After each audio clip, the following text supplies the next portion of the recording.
नमस्कार, मैं अंजना और आप देख रहे हैं खाकी वर्दी। आइए रुक करते हैं आज की बड़ी खबर पर। मराठी हिंदी भाषा विवाद को लेकर मुंबई में उठे सियासी उबाल का फायदा उठाने के लिए राज और उद्धव ठाकरे 20 साल बाद एक मंच पर आए।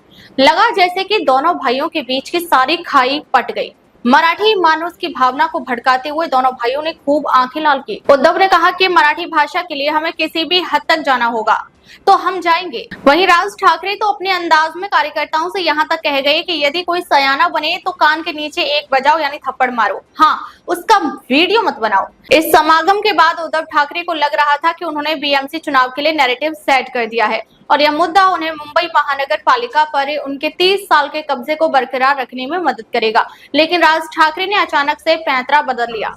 राज ठाकरे ने एक ट्वीट करके मन से कार्यकर्ताओं से कहा है कि बिना उनके पूछे कोई भी कार्यकर्ता या नेता मीडिया से बात नहीं करेगा, यहाँ तक कि कोई सोशल मीडिया पर भी कुछ भी पोस्ट नहीं करेगा। समझा जा रहा है कि एक तरह से राज ठाकरे ने हिंदी विरोधी आंदोलन को विराम दे दिया है।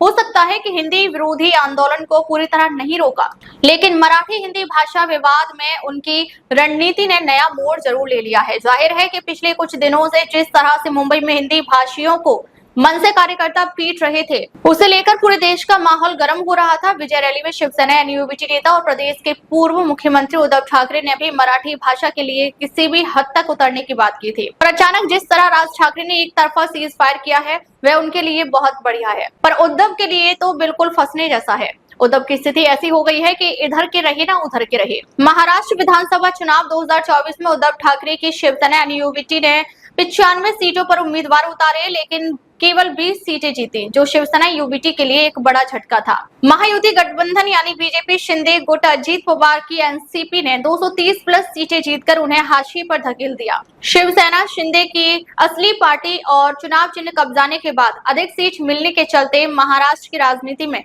ऐसा लगा कि उद्धव की राजनीतिक प्रासंगिकता ही खतरे में पड़ गई है।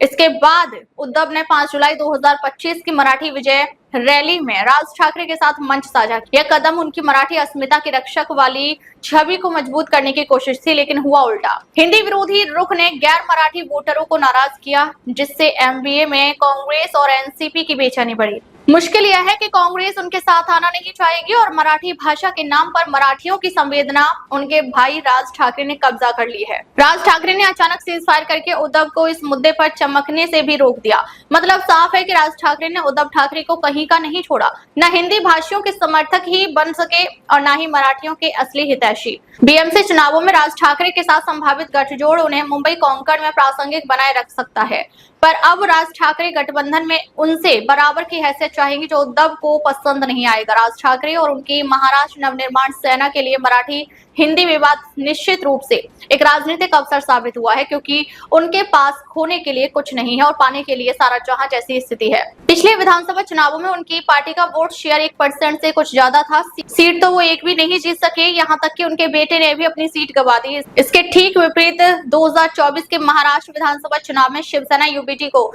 10.3% वोट शेयर मिला है और पार्टी अपने सबसे विपरीत समय में भी 20 सीटें जीतने में कामयाब हुई। पर 5 जुलाई 2025 की मराठी विजय रैली में राज ठाकरे ने हिंदी को तीसरी अनिवार्य भाषा बनाने के फैसले को वापस करवाकर मराठी अस्मिता के रक्षक की छवि बनाई।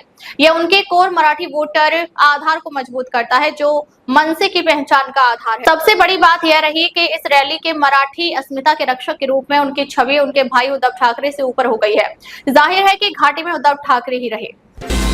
ऑटो चालक और मैकेनिक को 7 ऑटो रिक्शे की चोरी के मामले में गिरफ्तार किया। चोरी की ऑटो पर असली नंबर प्लेट लगाकर भाड़े पर देते थे चोर, बताते थे खुद को मालिक। मुंबई की कुरार पुलिस ने 2 ऐसे शातिर चोरों को गिरफ्तार किया है, जो पहले ऑटो चुराते थे, फिर भंगार वाले से भंगार में आए ऑटो रिक्शा का असली नंबर चोरी की रिक्शा पर लगाकर उसे भाड़े पर चलवाते थे। कुरार पुलिस ने चोरी के मामले में ऑटो रिक्शा चालक और ऑटो रिक्शा मैकेनिक को गिरफ्तार किया है।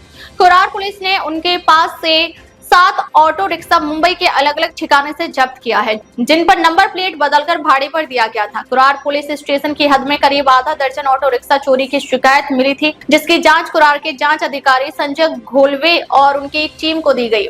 टीम ने जांच करते हुए कई सुराग इकट्ठा किए और दोनों चालक और मैकेनिक को गिरफ्तार कर 7 ऑटो रिक्शा जब्त किया। कोरार पुलिस स्टेशन के senior police inspector Sanjeev Tawde के अनुसार यह शातिर चोर मैकेनिक की मदद से पहले रिक्शा चुराते थे, फिर चोरी की रिक्शे पर भंगार में गई ऑटो रिक्शा का नंबर लगाकर खुलेआम चलवाते थे और भाड़ा कमाते और खुद को रिक्शे का मालिक बताते थे।